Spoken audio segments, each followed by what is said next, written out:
I'm Leah, 28, and until 3 days ago, I thought I had my life figured out. Then my boss walked into my cubicle with that look, you know the one, and said the words that turned my world upside down. Budget cuts, Leah. I'm sorry. Just like that. 5 years of loyalty, overtime, and skipped lunches meant nothing. The security guard who watched me pack my desk didn't even have the courtesy to look apologetic. Where are you watching from today? Drop your location in the comments below and hit that like and subscribe button if you've ever felt completely blindsided by life. You'll definitely want to stick around for what happened next. See, I've always been the family's designated fixer. Not the smartest sister. That's Madison with her law degree. Not the most charming. That's definitely my cousin Tyler who could sell snow to Eskimos. But I was the reliable one. The one who paid mom's late electric bills without being asked. The one who drove dad to his doctor appointments when his back went out. The one who listened to everyone's problems and somehow always had a solution. Being fired 3 days before New Year's wasn't just a career setback, it was an identity crisis. For the first time in my adult life, I didn't have answers. I didn't have money to throw at family problems. I didn't even have money to buy my traditional contribution to our New Year's party, the expensive champagne that everyone expected but no one ever thanked me for. I sat in my car outside the office building for an hour, watching my former colleagues leave for lunch, wondering how I was going to break the news to my family. The holidays were supposed to be about togetherness, but I felt more alone than ever. My savings account had exactly $847 left after rent and groceries. My severance package was generous enough to cover next month's bills, maybe two if I lived on ramen noodles. The worst part? I'd been so focused on taking care of everyone else that I'd never built a safety net for myself. While I was paying for Madison's bar exam prep course and Tyler's rent when his startup failed, I should have been planning my own future. But that's what good daughters do, right? Put family first, even when family doesn't appreciate it. I drove home to my modest one-bedroom apartment, the same place I'd lived for 4 years, because I couldn't afford anything better after helping everyone else achieve their dreams. The silence felt deafening. No congratulatory calls for landing a promotion, no family check-ins asking how I was handling the stress. Just me, my unemployment letter, and the crushing realization that maybe I'd been giving more than I was receiving all along. That night, I did something I rarely did. I reached for the lottery ticket I'd bought from the corner store. Same numbers I'd played for years. Dad's birthday, Mom's birthday, Madison's birthday. A weekly gesture of love for people who probably didn't even know I was thinking of them. As I tucked it into my wallet, I couldn't help but laugh at the irony. Playing numbers for family members who barely remembered mine. The next morning brought that special kind of anxiety that comes with unemployment. The kind that makes your coffee taste like regret, and your shower feel like borrowed time. I'd already checked my bank account twice before breakfast, as if the numbers might magically improve through sheer wishful thinking. My phone buzzed with a text from the family group chat. New Year's planning meeting tonight at Mom's. Bring your contribution list. Mom. Right. Because nothing says happy holidays like discussing who's bringing what to a party I couldn't afford to participate in properly. I stared at that text for 5 full minutes, watching those 3 dots appear and disappear as other family members typed their enthusiastic responses. Madison. Can't wait.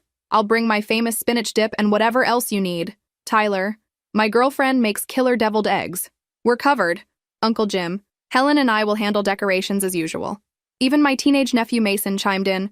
I'll DJ again this year. Got some great new playlists. Everyone had their role, their contribution, their place in the family ecosystem. And then there was me. Suddenly unemployed, suddenly broke, suddenly without anything meaningful to offer except my presence, which apparently wasn't enough. I spent the day updating my resume and scrolling through job listings that either required experience I didn't have or paid less than my rent. By evening, I'd submitted 12 applications and received 3 automated rejections. The meeting at Mom's house loomed ahead like a tribunal. Walking into my childhood home felt different this time. The familiar smell of Mom's vanilla candles and Dad's after-dinner coffee couldn't mask the anxiety churning in my stomach. Everyone was already gathered in the living room, spread across the sectional sofa with their drinks and snacks, looking like a Norman Rockwell painting of family togetherness. Leah! Mom called out from her position as unofficial meeting coordinator. Perfect timing. We were just going through the party timeline.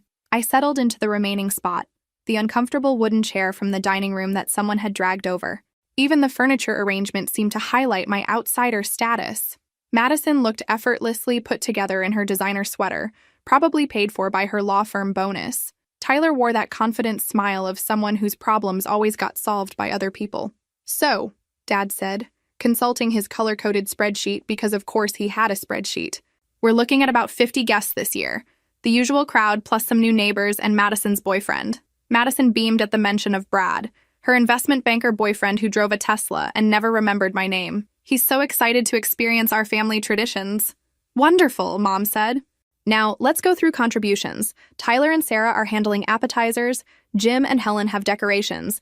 Mason's our entertainment coordinator. She continued down the list while I tried to calculate if I could afford a bottle of decent champagne and still eat for the rest of the week. The answer was no. When Mom got to my name, the room fell slightly quiet. All eyes turned to me with that expectant look I'd grown to dread. This was usually the moment where I'd announce my grand contribution, the expensive champagne, the custom cocktail ingredients, or the professional-grade sound system rental. Instead, I cleared my throat and said the words that changed everything. Actually, I need to tell you all something. The silence that followed my announcement stretched longer than a bad first date. 6 pairs of eyes stared at me with expressions ranging from confusion to mild concern, like I'd just announced I was joining a circus instead of sharing that I'd lost my job. Lost your job? Dad repeated, as if the concept was too foreign to process. But you just got promoted last year. Promotions don't make you immune to budget cuts, I said, trying to keep my voice steady. The whole marketing department got restructured. Last hired, first fired. Madison set down her wine glass, the good wine that Mom only brought out for special occasions or when Madison visited. That's terrible, Leah. But surely you saw it coming. Usually there are signs. Because clearly, if I'd been paying attention instead of being blindsided while working late on a campaign that would never launch, I could have prevented corporate downsizing through sheer willpower and positive thinking. It happened fast, I said. Budget meeting Monday, pink slips Tuesday. Well, that explains the energy tonight, Tyler chimed in with his trademark grin. You've been giving off some serious doom and gloom vibes since you walked in. Doom and gloom vibes, right? Because losing my primary source of income 3 days before Christmas was really just a minor attitude adjustment away from being resolved. Mom leaned forward with that concerned expression she usually reserved for stray cats and neighborhood gossip. How long will you be out of work? Surely someone with your experience won't have trouble finding something new. I hope not. But the reality is that I might not find something immediately. And even when I do, it probably won't start until after the holidays. I took a deep breath, preparing to say the words that felt like admitting defeat, which means I might not be able to contribute to the party the way I usually do. The room's energy shifted like someone had changed the channel from a feel-good movie to a documentary about economic hardship. Suddenly, everyone was very interested in their drinks, their phones, the pattern on Mom's throw pillows. Anywhere but looking directly at me. What exactly are you saying? Uncle Jim asked, his voice carrying that edge of irritation he usually reserved for traffic jams and restaurant wait times. I'm saying I'm scared, I said quietly. I'm saying that for the first time in years, I don't have a solution ready. I'm saying I might need to skip contributing to the party fund this year because I need to focus on rent and groceries. The words hung in the air like smoke from a burnt dinner, acrid, unwelcome, and impossible to ignore. I watched my family process this information, and something cold settled in my stomach as I realized I might have just made a terrible mistake. This is supposed to be a planning meeting, Madison said after a long pause. Not a therapy session. Tyler nodded in agreement. Maybe you should focus on being more positive. New year, new opportunities, right? More positive. New opportunities. Their responses felt like band-aids on a broken bone, small, inadequate gestures that missed the point entirely. I wasn't asking for career advice or motivational quotes. I was asking for understanding from the people who were supposed to care about me most. But as I looked around the room, I realized something that should have been obvious years ago. My family was comfortable with me as the giver, not the receiver. They'd grown accustomed to my stability, my reliability, my endless capacity to solve problems without creating any of my own. The meeting continued around me, with conversations about menu planning and decoration themes, but I felt increasingly disconnected from it all, like I was watching my family through a window instead of sitting in the same room. The next few days passed in a blur of job applications and awkward family interactions. Nobody called to check how I was handling the unemployment situation. Nobody offered words of encouragement or asked if I needed anything. It was as if my admission of vulnerability had made me temporarily invisible. Then came the family group text that changed everything. It started innocently enough on December 30th. Mom posted a cheerful message. Final reminder about tomorrow night. Party starts at 8 p.m. Can't wait to see everyone. The responses flooded in with typical family enthusiasm. Madison. So excited. Brad can't wait to meet everyone properly. Tyler. Sarah and I will be there with bells on. Literally, she bought Jingle Bell earrings. Uncle Jim. Helen's making her famous cheese ball. Then Madison added, will this be more of an upbeat celebration this year? Some of us have had enough negativity lately. My stomach dropped. She was talking about me, about my doom and gloom vibes, and my inconvenient unemployment situation. Before I could respond, Tyler jumped in. Totally agree. New Year's is supposed to be about fresh starts and good energy. Maybe some people should work on their mindset before joining the celebration. Some people. They weren't even using my name anymore. I stared at my phone screen, reading and rereading their messages. My family was discussing my emotional state like I wasn't in the group chat, like I was a problem to be managed rather than a person going through a difficult time. Finally, I typed, I understand I've been stressed about losing my job. I didn't realize that made me unwelcome at family gatherings. The 3 dots appeared immediately. Madison was typing. Nobody said unwelcome, Leah. We just think maybe you should focus on getting back to your normal self before big social events. You wouldn't want to bring down the mood for everyone else. Focus on getting back to my normal self, as if unemployment was a choice I'd made out of spite rather than a circumstance beyond my control. Tyler added, plus, let's be honest, you probably can't afford the champagne this year anyway. Maybe it's better if you skip until you're back on your feet financially. The cruelty of that comment took my breath away. Tyler, whose rent I'd helped pay more times than I could count. Tyler, who'd never once thanked me for covering his car payment when his startup failed. Tyler was now using my financial struggles as a weapon against me. But it was Mom's response that delivered the final blow. Leah, sweetheart, maybe it would be best if you took this year to focus on your career situation. We all understand. Family gatherings should be joyful occasions, and we don't want you to feel pressure to pretend everything's fine when it's not. We don't want you to feel pressure. Translation, we don't want to feel uncomfortable about your problems. I sat in my apartment, staring at my phone screen, waiting for someone, anyone, to defend me. Waiting for Dad to say something supportive. Waiting for Uncle Jim to point out how many times I'd helped family members through tough situations. Waiting for someone to remember that I was the one who'd driven Madison to court appearances when she was too nervous to drive herself, or that I was the one who'd helped Tyler move apartments 4 different times. But the group chat fell silent. No one defended me. No one questioned whether they were being fair. No one suggested that maybe, just maybe, this was exactly when families should rally around each other instead of circling the wagons to protect their comfort. After an hour of silence, I typed my final message. I understand. Have a wonderful celebration. Then I left the group chat. New Year's Eve arrived with the kind of crisp winter morning that usually filled me with optimism. Instead, I woke up feeling hollow, like someone had scooped out my insides and left only the shell behind. My family was probably already preparing for their celebration, the celebration I'd been uninvited from for the crime of being honest about my struggles. I spent the day doing mundane tasks that felt enormous in my current state. Grocery shopping with a carefully calculated list, doing laundry in the building's basement, organizing my already organized apartment, anything to avoid thinking about the evening ahead. Around 7 p.m., as the sun set and my family was likely sharing pre-party drinks, I found myself holding that lottery ticket again. The same numbers I'd played religiously for 3 years. October 15th, June 3rd, August 22nd. Dad's birthday, Mom's birthday, Madison's birthday. Even in my current state of rejection, I'd unconsciously chosen to honor them. The irony wasn't lost on me. Here I was, playing their birthdays on the night they'd made it clear I wasn't welcome in their lives. I turned on the television and ordered Chinese takeout. Sesame chicken and fried rice, my go-to comfort food. As midnight approached, I found myself watching the ball drop in Times Square, surrounded by thousands of strangers celebrating together, while I sat alone in my living room with cold takeout and a broken heart. When the countdown began, I closed my eyes and made the same wish I'd made every New Year for the past decade.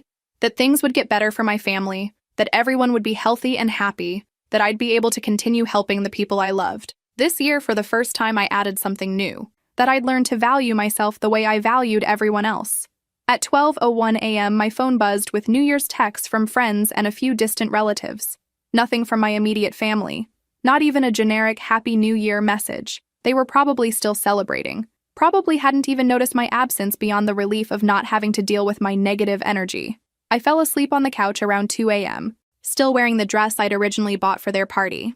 The next morning, January 1st, started like any other hangover-free New Year's Day. Quiet, reflective, full of possibility and regret in equal measure. I made coffee and checked my phone for the lottery results.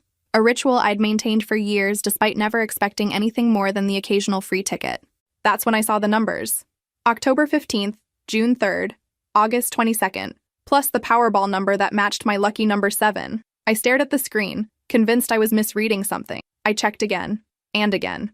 I pulled out my ticket and compared the numbers line by line, my hands shaking so badly I could barely hold the paper steady. $340 million. $340 million. I won using the birthdays of the family members who just excluded me from their celebration. I sat on my couch for exactly 17 minutes, staring at that lottery ticket like it might spontaneously combust if I looked away. My brain kept cycling through the same thought. This couldn't be real. People like me didn't win life-changing amounts of money. People like me paid other people's bills and got uninvited from family parties for having the audacity to struggle. But the numbers were right there in black and white, mocking me with their perfect alignment. My first instinct was to call someone, to share this impossible news with another human being who could confirm I wasn't having some kind of breakdown. But who could I call? My family had made their position clear. My few close friends were probably still sleeping off their New Year's celebrations. So I did what any rational person would do upon discovering they'd won $340 million. I Googled what to do if you win the lottery, and spent 2 hours reading articles about tax implications and lottery lawyers.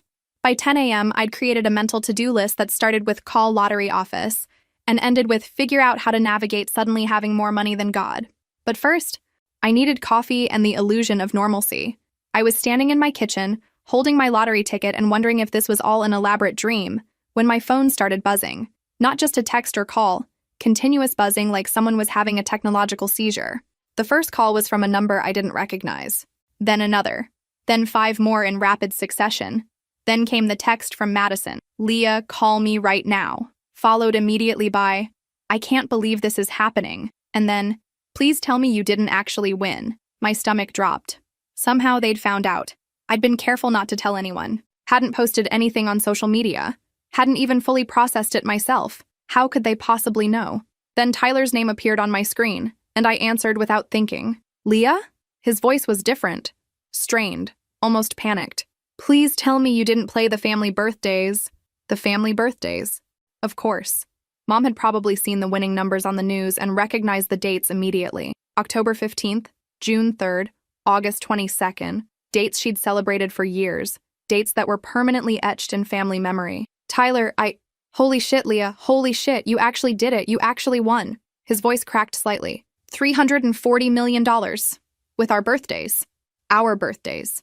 Interesting how they'd suddenly become our birthdays again. Before I could respond, he continued. Listen, I know things got a little heated the other day. Family stress, you know? But we're all so excited for you. This is incredible. This is life-changing for everyone. Life-changing for everyone. Not life-changing for me, life-changing for everyone. As if my lottery win was a family lottery win, as if the money I'd won with my own ticket using numbers I'd chosen was somehow a collective windfall. Tyler, I need to... Mom wants to talk to you. We all want to celebrate. Can you come over? We should plan how to handle this together. As a family. As a family. The same family that had uninvited me from their celebration less than 48 hours ago for having negative energy. The same family that had suggested I skip gatherings until I got my life together. My phone was now buzzing with texts from numbers I hadn't heard from in months. Cousins, aunts, uncles, family friends who'd somehow gotten my number and suddenly remembered my existence. But it was the message from Mom that made my hand shake. Sweetheart, I just saw the numbers on the news. I recognized them immediately. Those are our special dates. Can you believe it? This is meant to be. This is going to change everything for all of us. We should meet today to discuss how to move forward. Love you so much. Love you so much. When was the last time she'd said that? When was the last time any of them had expressed love without it being connected to what I could do for them? I turned off my phone and sat in the silence of my apartment, holding a piece of paper worth more money than I could conceptualize. The same family that had excluded me for being broke was now including themselves in my wealth. The irony would have been funny if it wasn't so heartbreaking. Within an hour of turning my phone back on, I had 47 missed calls, 83 text messages, and apparently I'd been re-added to the family group chat I'd left 2 days earlier. The same group chat where I'd been essentially voted off the island for having the audacity to be unemployed during the holidays. The group was now called Leah's Big News, with approximately 12 heart emojis. Because nothing says genuine family love like emoji overuse and excessive exclamation points. The messages were a masterclass in selective amnesia. Madison. OMG, OMG, OMG, I can't believe my sister is a millionaire. Tyler. This is insane. Best New Year's ever. When can we celebrate properly? Mom, I always knew this family was blessed. The universe has rewarded our Leah's generous heart. Our Leah. Funny how I'd been promoted from negative energy to our Leah in the span of discovering I had money. Uncle Jim. Helen and I are so proud. You deserve every penny. Every penny. Including the pennies I'd apparently been too broke to contribute to their party, according to these same people 48 hours ago.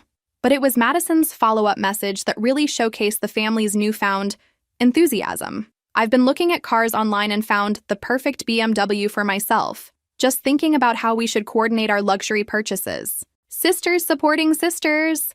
Sisters supporting sisters. The same sister who'd suggested I skip family gatherings until I fixed my attitude problem. Then came Tyler's contribution. Sarah and I found this amazing downtown loft. The rent is only $4,000 a month, perfect for young professionals like us.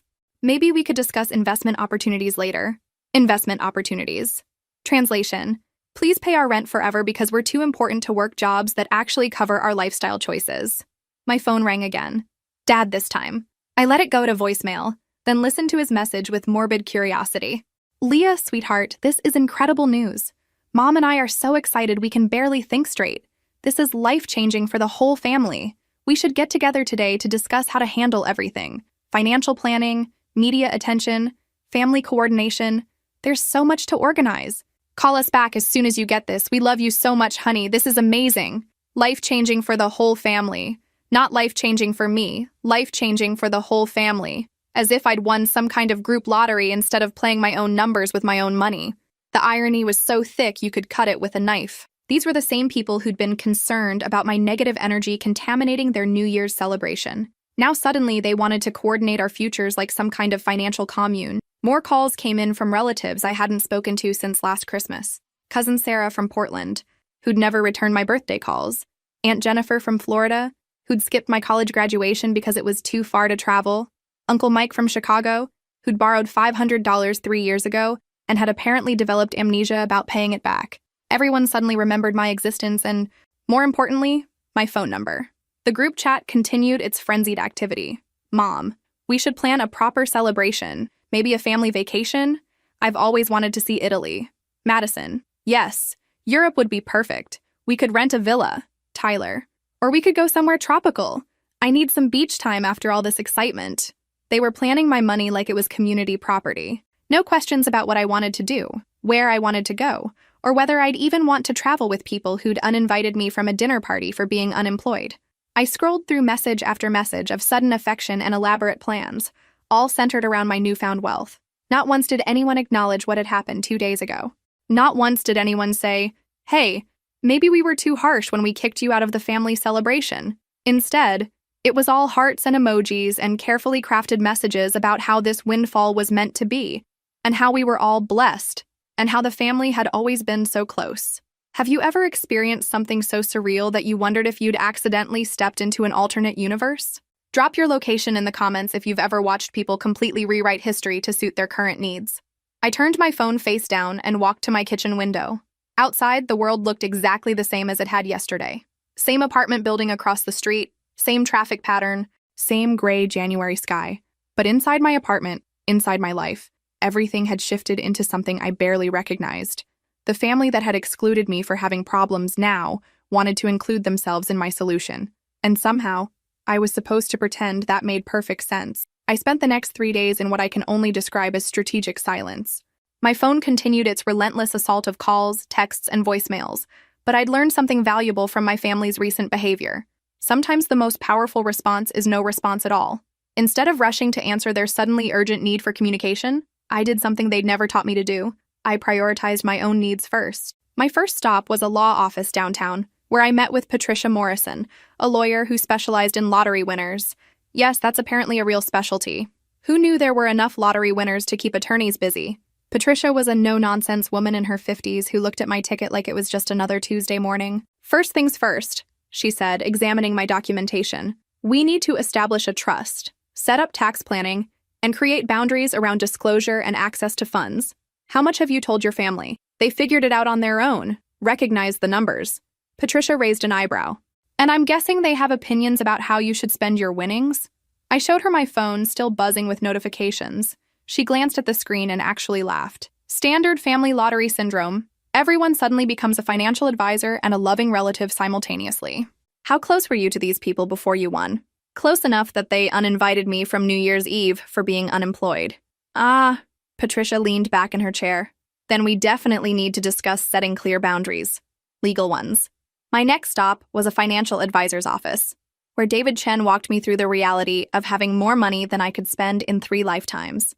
After taxes, I'd still have enough money to buy a small country, or at least a really nice house in every state.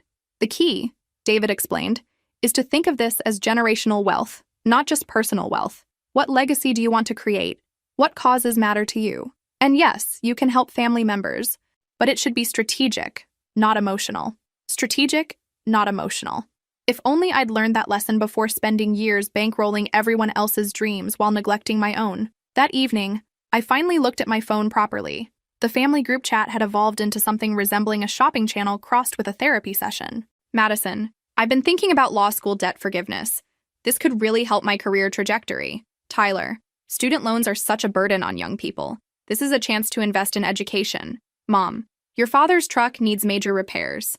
Nothing fancy, just reliable transportation. Dad, the house could use some updates. Kitchen renovation, maybe a pool for family gatherings. Each message was carefully crafted to sound reasonable, practical, necessary. Nobody was asking for yachts or diamonds, just debt relief, home improvements, educational investments. All perfectly justifiable requests that happened to total several $1,000,000 when added together. The psychological manipulation was almost artistic in its subtlety. They weren't being greedy. They were being practical. They weren't demanding money. They were presenting investment opportunities. They weren't exploiting me. They were including me in their financial planning. But here's what was truly fascinating. Not one person had asked how I was feeling about winning. Not one person had acknowledged that this might be overwhelming or life-changing for me personally. Not one person had said, "This must be surreal for you. How are you processing all of this?"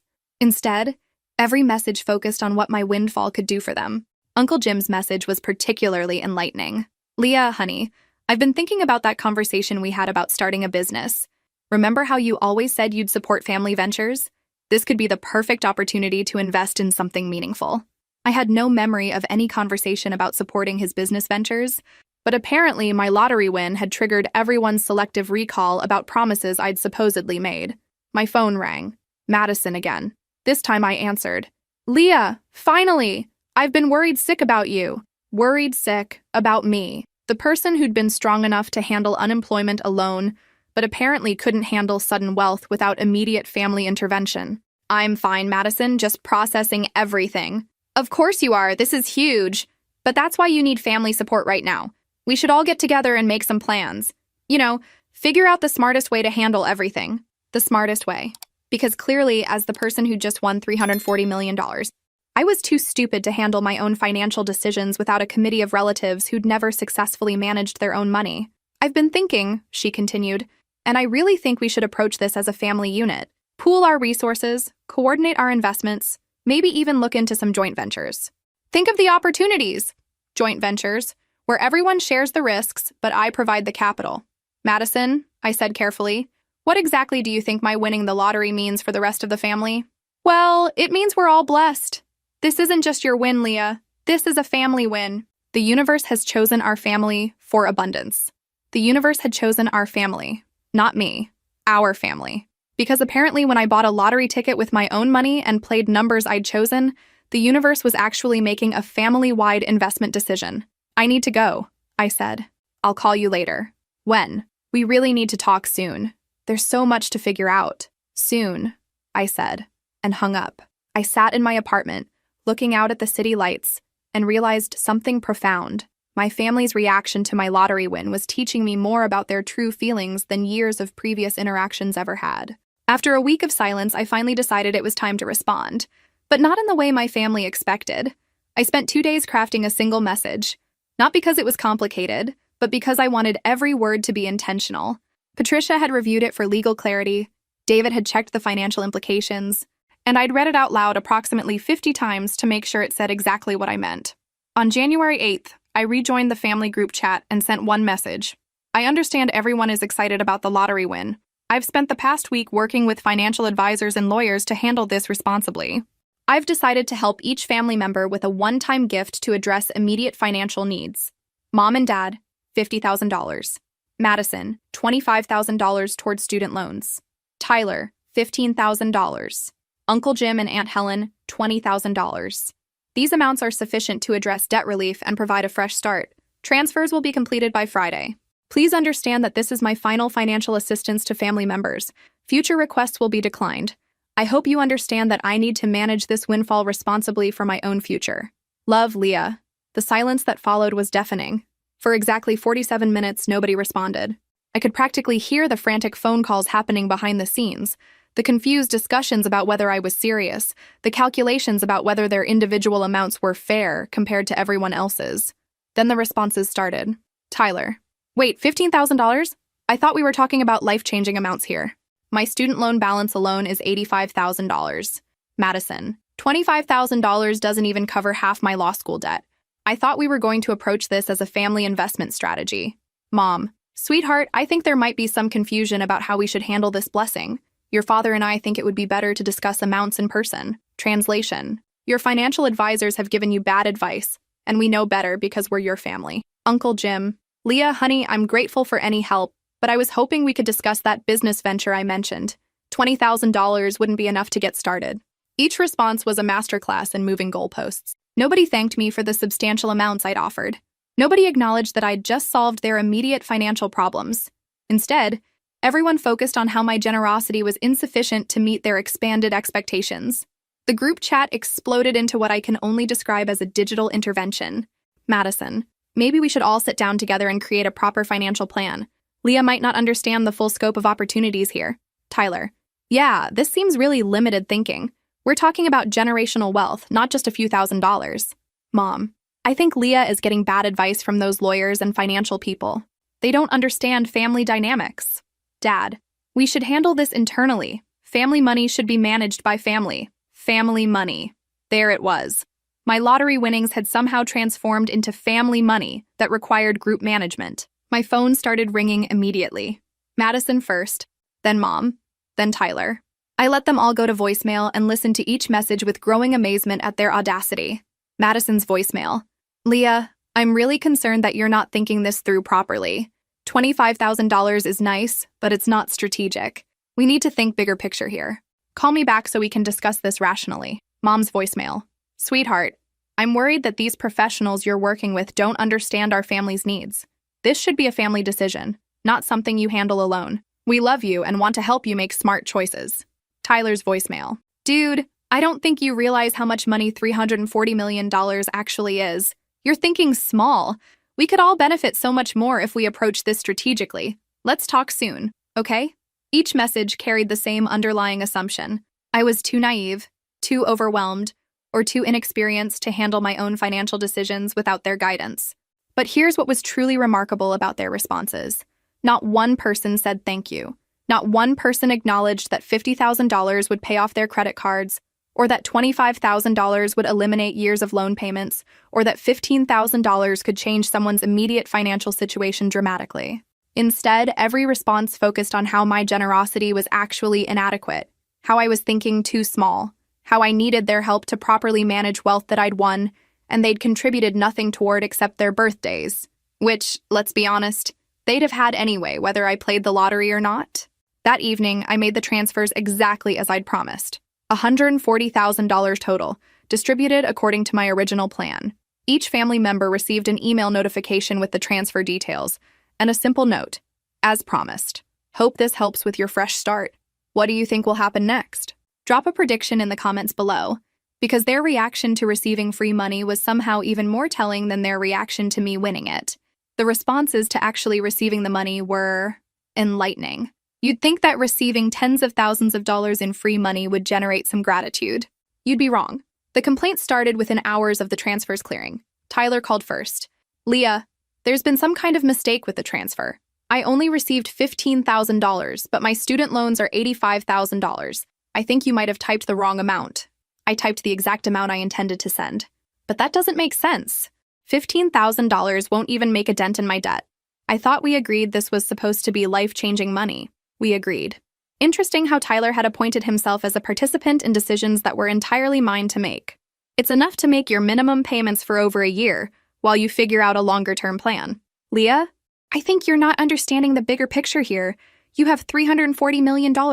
Giving me $15,000 is like me giving you 15 cents. It's insulting. Insulting.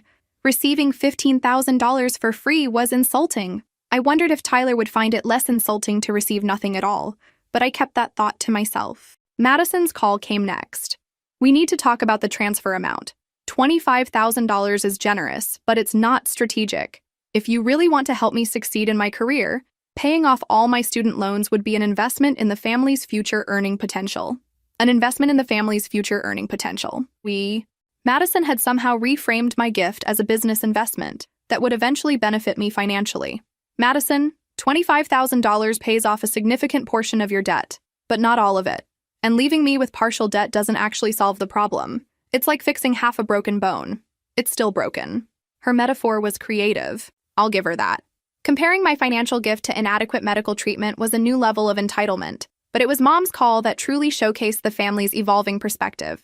Leah, sweetheart, your father and I are grateful for the $50,000, but we've been talking and we're concerned about your approach to this whole situation. My approach to winning the lottery? Your approach to family. This blessing isn't just about you, honey. It's about all of us.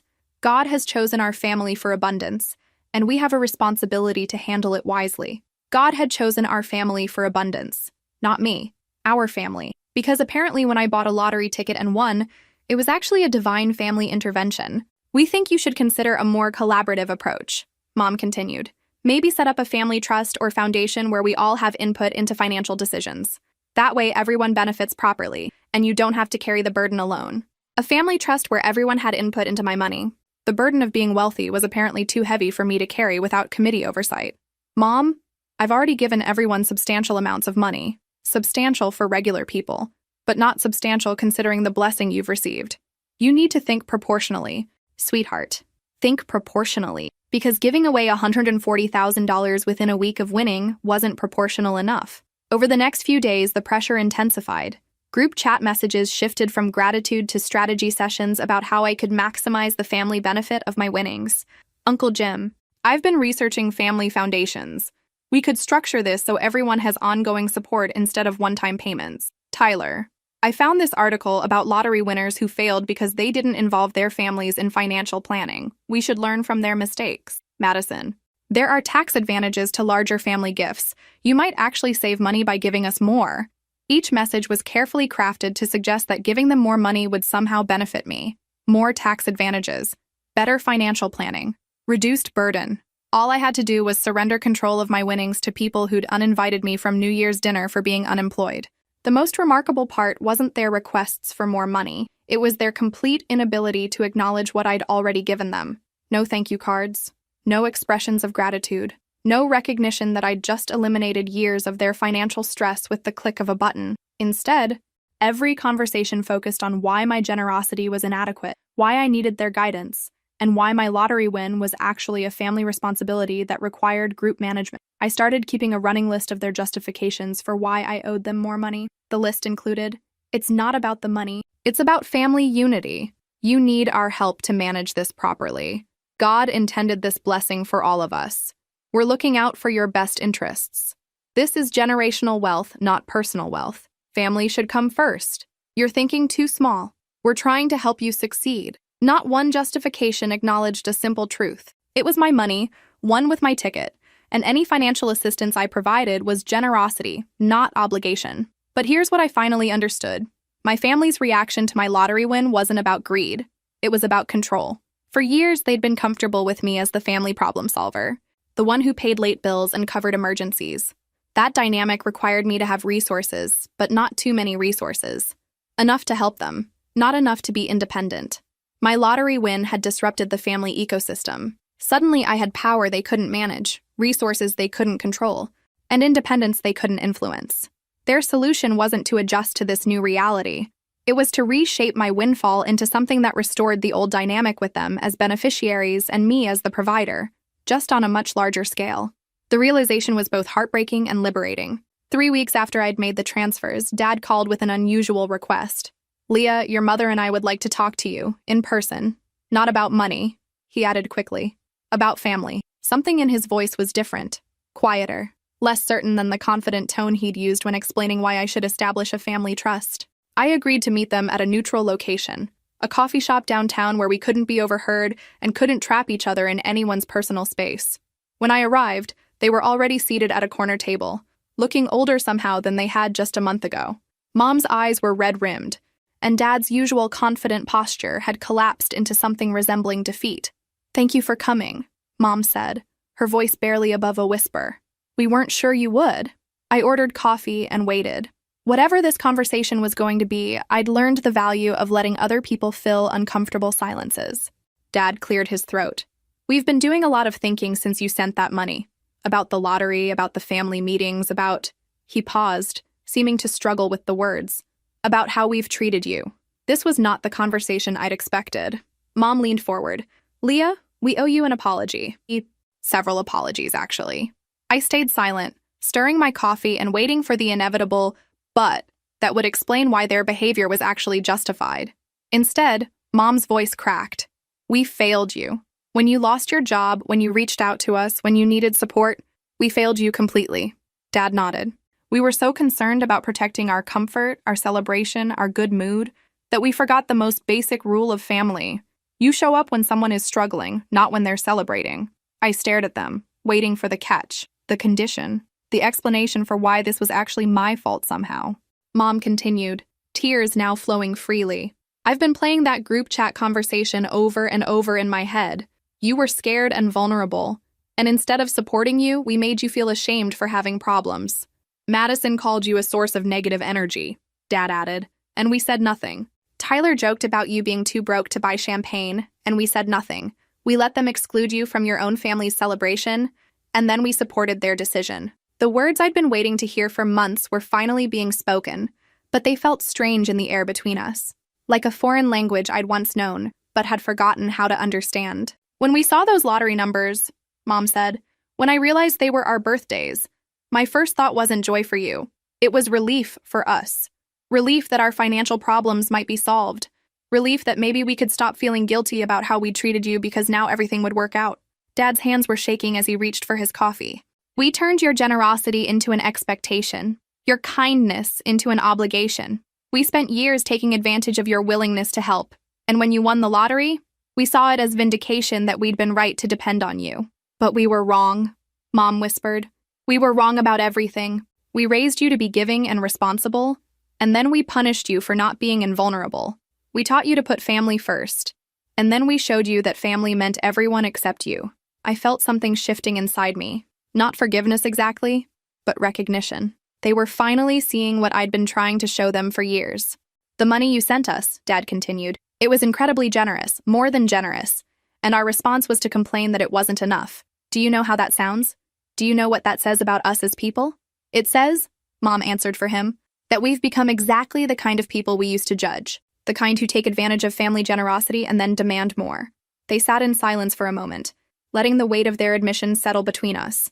"We don't want your money," Dad said finally. "Well, we do want it, which is part of the problem. But we want our daughter more. We want the chance to be the parents you deserved when you were struggling, not just when you're wealthy."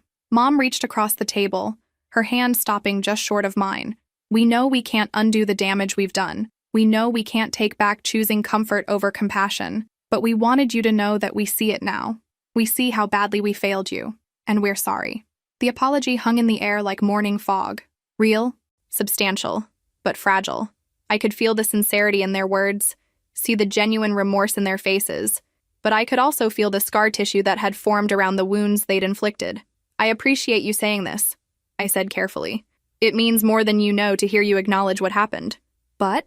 Dad asked, reading my hesitation correctly. "But acknowledging what happened doesn't undo it, and I need to protect myself from it happening again." Mom nodded, tears still streaming. "We understand. We don't expect forgiveness. We just needed you to know that we know we were wrong. For the first time in my adult life, my parents were taking full responsibility for their actions without trying to manage my response to their behavior. It was exactly what I'd needed to hear, and it came exactly too late to change what I'd already decided to do." I sat with my parents for another hour that day, drinking coffee and having the most honest conversation we'd ever shared. They told me about their fears: fear of financial insecurity, fear of disappointing their children, fear of admitting they'd made mistakes. I told them about my hurt, the years of feeling invisible, the exhaustion of being everyone's solution, the heartbreak of being excluded when I finally needed support. But here's the thing about profound conversations: they don't automatically repair profound damage. When I got home that evening, I did something I'd been planning for weeks. I called Patricia Morrison and David Chen and told them to proceed with the plans we'd discussed. Within a month, I'd purchased a house in a city 3 hours away, far enough to require intentional contact, close enough for emergencies. I'd enrolled in graduate school, something I'd wanted to do for years but had never been able to afford. I'd started a small private foundation focused on supporting people during employment transitions, and I'd changed my phone number. The new number went to immediate family only: Mom, Dad, and Madison, with a clear message: emergency contact only. Tyler received a letter explaining that his pattern of financial dependence and criticism had made a relationship impossible for me. Uncle Jim and Aunt Helen received a similar letter, thanking them for the good memories but explaining that I needed space to build a life without constant financial requests. The foundation became my way of channeling what I'd learned. Every grant recipient was someone experiencing job loss, career transition, or unexpected financial crisis. People who needed support exactly when society tends to look away. But the real change happened internally. For the first time in my adult life, I made decisions based on what I wanted instead of what others needed from me. I bought furniture I liked instead of furniture that would impress visitors. I traveled to places I wanted to see instead of places others thought I should visit. I dated men who treated me as an equal instead of men who saw me as a solution to their problems. My parents and I developed a careful relationship built on weekly phone calls and monthly visits. They kept their promise about not requesting money, and I kept my promise about staying in touch. Madison and I talked occasionally, usually about work or books, carefully avoiding any topic that might lead to financial discussions. The rest of the family gradually stopped calling. 6 months after winning the lottery, I was sitting in my new backyard, a small garden space I'd designed myself, when I realized something profound. Winning $340 million had changed my circumstances, but losing my illusions about family had changed my life. For years, I'd believed that being a good daughter meant being endlessly available, endlessly generous, endlessly willing to sacrifice my own needs for others' comfort. I'd confused love with utility, thinking that my value to my family came from my ability to solve their problems. The lottery win had forced everyone's true feelings into the open. My family's love had been conditional on my usefulness. Their support had been contingent on my maintaining the role they'd assigned me. Their inclusion had depended on my never having needs of my own. But discovering that I'd been playing a rigged game didn't make me bitter. It made me free. Free to build relationships based on mutual respect instead of one-sided utility. Free to define success by my own standards instead of others' expectations. Free to say no without guilt, and yes without resentment. The most expensive lesson of my life had cost me a family, but it had given me something invaluable: myself. I still play the lottery occasionally, though I've changed my numbers. Instead of playing birthdays of people who took my love for granted, I play dates that matter to me: the day I started graduate school, the day I bought my house, the day I learned to value my own worth. I don't expect to win again. Lightning doesn't strike twice, and I don't need it to. But if it does happen, I'll be ready. I know exactly who I am now, and more importantly, I know exactly who deserves to be part of my life. Sometimes the real jackpot isn't money, it's clarity. And sometimes losing the people you thought you needed is the only way to find the person you actually are. If this story resonated with you, make sure to like and subscribe for more stories about finding strength in unexpected places. Because sometimes the best thing that can happen to you is discovering that you're stronger than you ever imagined.